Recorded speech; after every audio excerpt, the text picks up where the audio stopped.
The grand chamber orbited silently above a dying star, its massive glass walls framing the burning orb's ominous red glow. Inside, the air buzzed with tension, thick enough to choke. Alien dignitaries from a dozen star systems sat in uneasy silence, their many eyes fixed on the towering figure at the center, Admiral Vorthok, with a voice like thunder rolling across a mountain range. Vorthok laughed. The sound shattered the calm like a sonic blast. Earth, those archaic humans, primitive legends, relics of a forgotten age. He paced before the colossal hologram flickering behind him, images of ancient Earth warriors, naked men and women, wielding crude weapons dancing in spectral light. Do you hear these tales?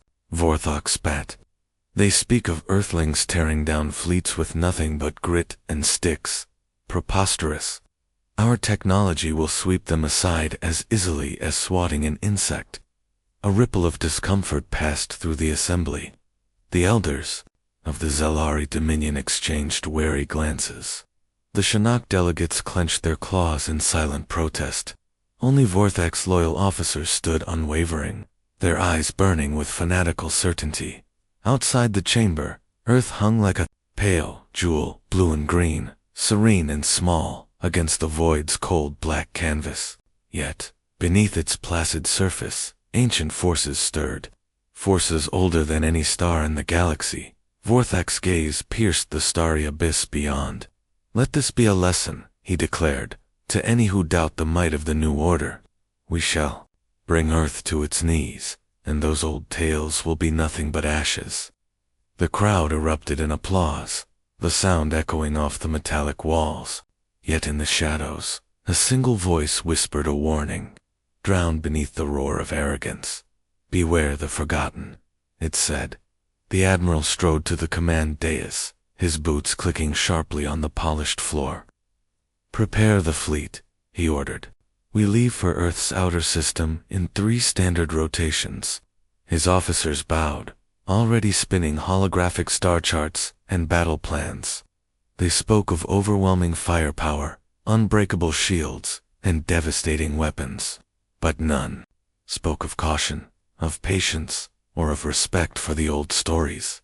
Vorthok's laughter rang out again as he left the chamber. Let the galaxy remember this day, he boomed, as the day Earth's fairy tales died. But far below the planet's surface, deep within an ancient cavern carved by vanished hands, something stirred, cold and still, at first, subtle. Vibration, a pulse of forgotten power. The Earth itself seemed to hold its breath. The stars above blinked in silent watch. The legends were not dead. They were waiting. Darkness swallowed the Admiral's flagship. One moment it was there, a blazing spear cutting through the black emptiness near Earth's outer system. The next, its beacon blinked out, vanished, without a trace. On the bridge of the second-in-commands, vessel alarms screamed like banshees. Crew members scrambled, eyes wide with disbelief. The vast star map flickered erratically, a jagged void where the flagship's signal once burned bright. Commander Lirak gritted his mandibles. What just happened? Report. Communications lost. Sensors show no debris. No energy signatures. It's as if the ship ... evaporated. The room fell silent, every face draining of color. Vorthok's flagship wasn't just destroyed, it was erased. Yet far above, Admiral Vorthok stood calm, almost smug, in his private quarters. He stared out a panoramic viewport at Earth's distant glow, unshaken. A minor setback, he murmured. No ship is invincible. But the unease gnawed beneath his confidence. Minutes passed like hours. The fleet held formation, straining to detect any sign of threat. Then, sensors began to flicker ghostly blips, and faint pulses crawling across the screen. Shadows in the static. Commander, what's that interference? Lirak swallowed hard. Unknown signals, irregular patterns, could be some kind of energy field. Suddenly, the fleet's shields trembled, rippling as if touched by invisible fingers. Shields fluctuating in The weapons officer shouted, fingers flying over controls. The captain barked orders, raise shields to maximum, scan for hidden vessels. But the fleet's scanners were useless. The strange pulses interfered with every sensor. It was as if someone was watching them from the dark. Out in the blackness, unseen eyes glimmered. Phantom shapes slipped between the stars too fast, too quiet for detection. One scout ship was dispatched to investigate. Proceed with caution, Vorthok commanded. Do not engage unless attacked. The scout slipped toward the ghostly signals, its sleek hull slicing through the void. Then, without warning, the scout's lights flickered and died. Inside, the crew struggled to react, but their controls froze. Systems flickered into chaos. Emergency power failing. Hull breach detected. The scout's last transmission was a fragmented scream, cut short by a sudden, violent explosion that lit up the darkness like a dying supernova. Back in the flagship's war room, silence fell. Vorthok's smile faded. Enemy, he demanded. No signs of any known vessels. No missile signatures. Nothing. The intelligence officer's voice trembled. Then what destroyed the scout? Outside, Earth's serene face gazed back, calm and inscrutable. Beneath its surface, deep and forgotten, ancient defenses stirred silent watchers, awakening after centuries of slumber. The admiral's officers exchanged uneasy looks. Voice was low, strained. Prepare for all contingencies. We face an enemy unlike any we imagined. But deep inside, he wondered had he finally unleashed a force even the legends feared. The old tales were no longer just stories. They were warnings. The fleet drifted through the black void near Earth's outer system, but the silence was unnatural, thick with dread.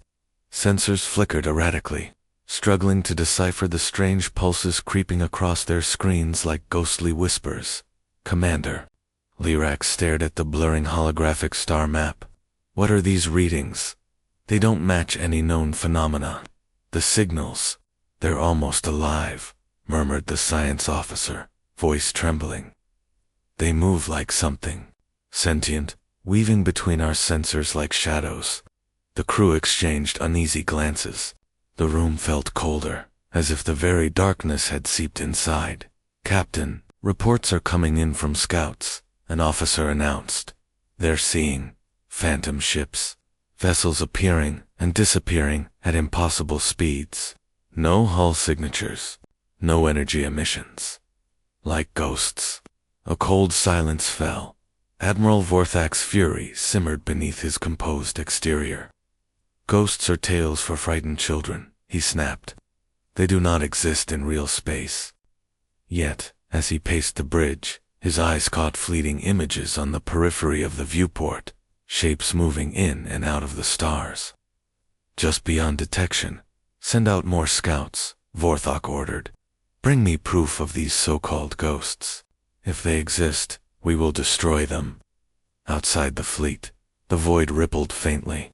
Invisible forms darted between the ships, slipping through shields like wraiths. Their movements were fluid and deliberate, a silent dance of death. The scouts returned with fragmented transmission static-filled images of ships that shimmered and vanished like mirages, their weapons striking with surgical precision before melting back into the dark. Ambush tactics unlike anything in our database, reported the tactical officer. They strike, vanish, and reappear unpredictably. Our weapons can't lock on. On board the flagship unease, twisted into fear. Could this be Earth's ancient defenders? Whispered a junior officer, eyes wide. The warriors from the legends. Vorthok slammed his fist on the console. No, they are shadows, myths, nothing more. We fight with science and steel, not superstition. Yet as night deepened beyond the viewport, those whispers grew louder, echoes of a forgotten age. Suddenly, a garbled transmission crackled through the Cumsold Earth dialect, warped by static, double quotes, ... Stand fast, protect the soil. Shadows fall, but light endures. The message vanished, leaving only silence. The crew stared at each other, breath caught in throats. Vorthak's jaw clenched. Interference, enemy, trickery. But deep down, a flicker of doubt ignited. Could the old tales be true?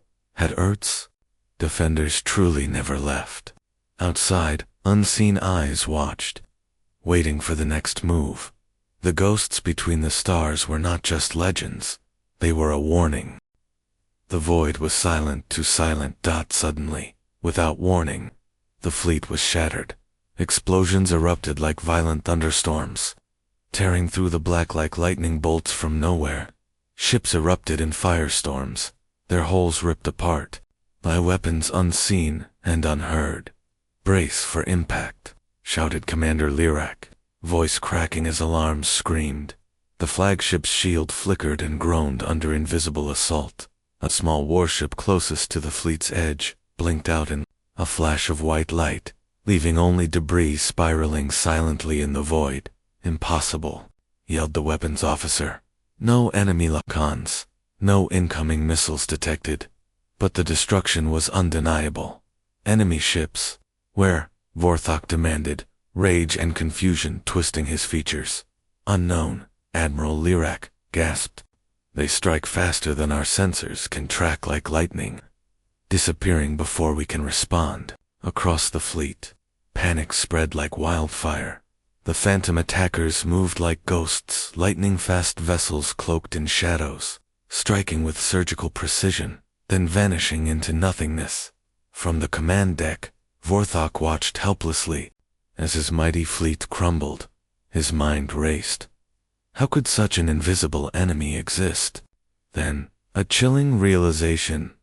"These are not just ships," whispered the tactical officer. "They single quotes, hunters, using stealth technology centuries beyond anything recorded, like the legends," muttered a junior officer, voice barely audible. Vorthak's glare hardened. "Enough," he barked. "No more fairy tales. We will find them and burn them out of the stars." But, outside, the enemy's shadow fleet danced like lightning, one by one. The invaders, small, nimble, ship-struck critical points on capital vessels, bypassing armor and shields with weapons that melted steel and disrupted electronics. The fleet's response was chaotic and desperate, but for every strike, the phantom ships vanished before retaliation. The silence between attacks was worse than the assault, itself an eerie calm that strangled hope. Vorthak's confidence cracked for the first time. Doubt gnawed at his soul. Had he underestimated Earth's defenders? Had those old stories been warnings all along? He gripped the edge of the command console, knuckles white, heart pounding. "Prepare countermeasures," he ordered. "Scan for anomalies, anything that can track these ghosts."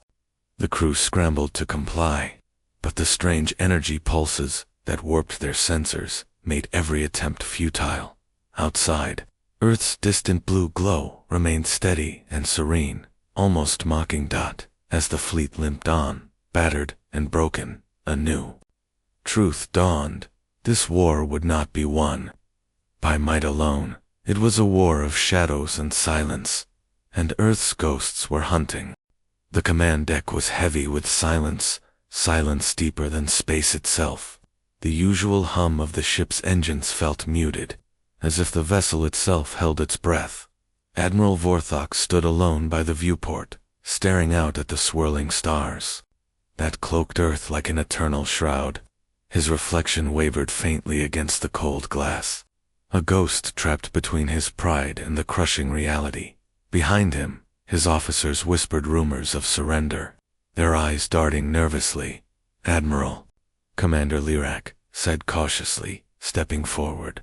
"We've lost nearly a third of our fleet. Morale is breaking." Vorthak's jaw tightened. "They are weak," he snapped. "The strong endure.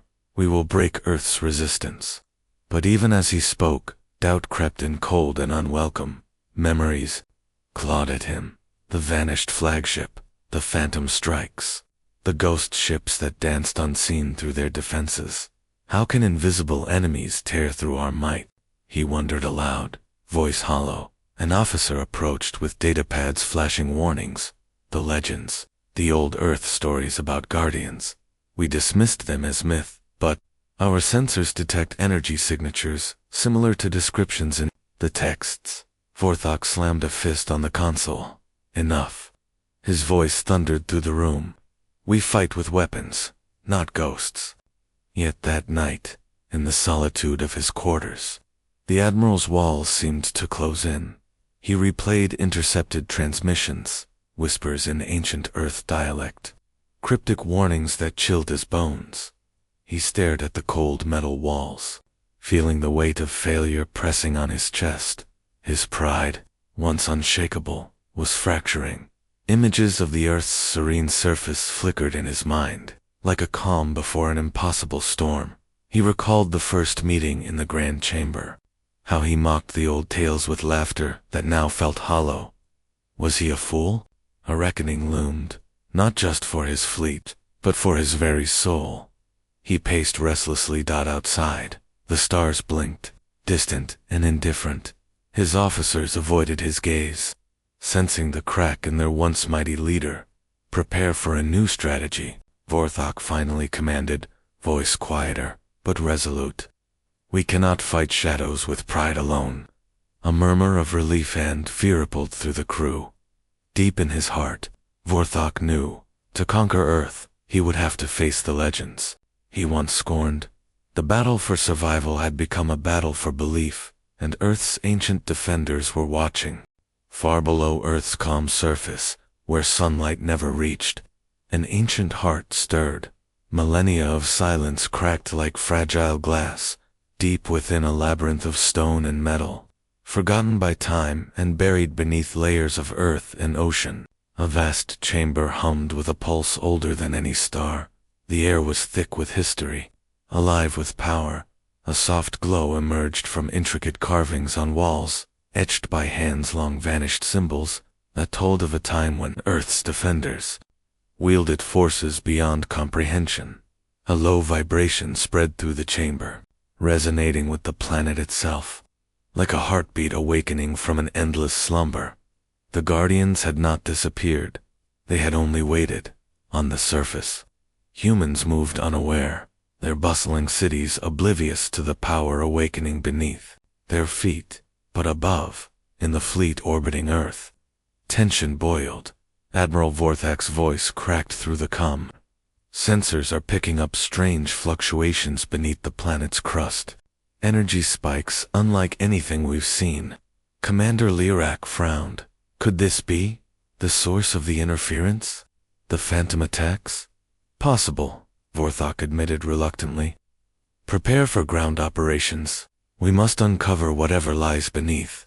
The fleet's vessels adjusted course toward a cluster of strange energy readings, concentrated near an ancient mountain range, one long shrouded in myth and mystery. Below, massive doors groaned open in the subterranean chamber, releasing waves of energy that rippled across the planet. Outside, the skies flickered with unnatural aurorous light shows that danced eerily across Earth's atmosphere. The fleet's sensors scrambled to interpret the phenomenon, but their instruments were useless against the overwhelming powers surging from below. Then, from the darkness, shadows moved, figures clad in armor, shimmering with light, stepping silently into the cavern's glow. These were not ghosts or myths. They were warriors, the ancient guardians of Earth, awakened at last. Their eyes, bright and unyielding, scanned the distant stars. The battle for Earth was no longer just a war of ships and weapons. It was a reckoning with a legacy as old as time itself. The fleet's battered vessels hovered like wounded beasts near Earth's orbit, shrouded in uneasy silence. Admiral Vorthok stared grimly at the flickering sensors, their readings chaotic and incomprehensible. Prepare the landing teams, he ordered, voice steady but cold. We must seize control of the source, whatever it is. But as the first dropships descended through the atmosphere, Earth's skies roared to life. Auroras erupted in violent storms of color, swirling with an energy that defied science. Lightning arced without thunder. Winds whipped into silent tempests. Below, the ancient guardians stood ready, their armor glowing with radiant power. As the dropships pierced the clouds, they were met with an invisible Walla force field pulsing with raw energy, strong enough to tear ships apart. Shields failing, the pilots screamed, "We can't break through." One by one, the vessels were forced to abort, retreating amid blinding bursts of light that seared metal and shattered instruments. Back in orbit, the fleet was paralyzed, caught in a web of Earth's ancient power. Vorthex's fury burned hotter than the dying stars beyond. "Deploy everything," he commanded. "Destroy that force field. We will not be stopped by shadows and myths." But every volley of plasma and missile fire was swallowed by the glowing barrier, useless. The Guardians moved with silent precision, their weapons weaving arcs of energy that disabled the attackers without mercy. Suddenly, a transmission crackled through the fleet's Kuma voice, speaking in Old Earth dialect. Clear and commanding. "Leave this world," it warned. "The protectors of Earth do not yield." Vorthok clenched his fists, rage turning to desperation. "We will burn Earth to ashes before we retreat," he growled. But even as he spoke, the fleet's ships shuddered under a new assault. Invisible tendrils of energy surged through hulls, crippling engines and severing systems. The lights flickered and dimmed. The invincible fleet was dying slowly, methodically, and utterly, as Earth's ancient defenders stood unmoving beneath the force field. Their eyes reflected a fierce truth. This was not just a battle for territory. It was a war for respect, for survival, for a legacy long forgotten by a galaxy too proud to listen. The flagship trembled as systems failed one by one. Admiral Vorthok stood amidst the chaos, eyes burning with defiance and exhaustion. The once mighty fleet was a shadow of its former. Glory ghost ships adrift in Earth's unyielding grip. Outside the viewport, Earth's blue surface radiated calm, unshaken by the destruction above. Vorthek's mind raced, memories flooding back, the mocking laughter at old tales, the warnings ignored, the lives lost. He realized now the cost of pride. A heavy silence filled the bridge. Suddenly, the ancient voice returned on the Kuma whisper, yet louder than any battle cry. "Respect the soil that feeds you. Honor the past that shapes you, or be swallowed by the shadows of your own arrogance." Vorthek's breath caught. "Why do you spare us?" he demanded. The reply was simple and chilling. "We do not seek death, but balance. A lesson for those who forget." Outside, the force field shimmered and began to retract slowly. One by one, crippled ships drifted free, their crews shaken but alive. Vorthok lowered his gaze. Pride fractured, but wisdom awakened. He sent a message to the fleet: "Withdraw. Learn. Remember." As the battered fleet limped away, the Guardians of Earth returned to their silent watch beneath the surface. The galaxy's greatest warship commander had been humbled not by force alone, but by the enduring power of legend and respect. The old tales were no longer mockery. They were a truth the stars could not forget.